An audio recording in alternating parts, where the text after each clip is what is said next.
fungua. Nani? Fungua bana. Taratibu sa mzee, nakuja. Fungua. Taratibu basi mzee. Vipi? Oya blaza, nimemwona mke wangu ameingia huko. Mke wako gani? Mimi nipo na... Oya blaza, usiniletee hizo. Mimi nina hasira za karibu. Nimemwona mke wangu anaingia huko blaza. Sasa hasira zako unakuja kuita kwenye mageto ya watu mzee. Oya blaza, si mke wangu kule kakaa kitandani yule. Huyo sio mke wako, huyo mama fuafua mzee. Vipi? Huyo ni mke wangu. Hebu njoo basi. Sasa huyu ni mtu wa kufua, unataka ukamletee vurugu. Mwambie aje huku nimkague. Sasa atakujaje wakati yupo uchi? Sasa kumbe blaza unakula mke wangu. Blaza tulia basi mshamba. Mbona kipindi mzee? Bigi mwanangu, pigo gani hizo? Baza ngoja nimwangalie mke wangu. Unataka kuniletea mambo ya ajabu kabisa. Mwanangu.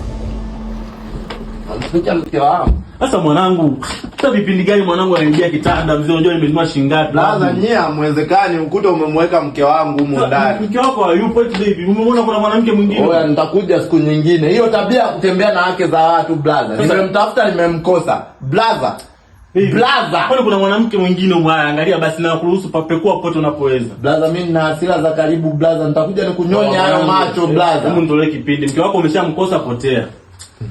Sasa wife zingatia hata karaki. Potea basi.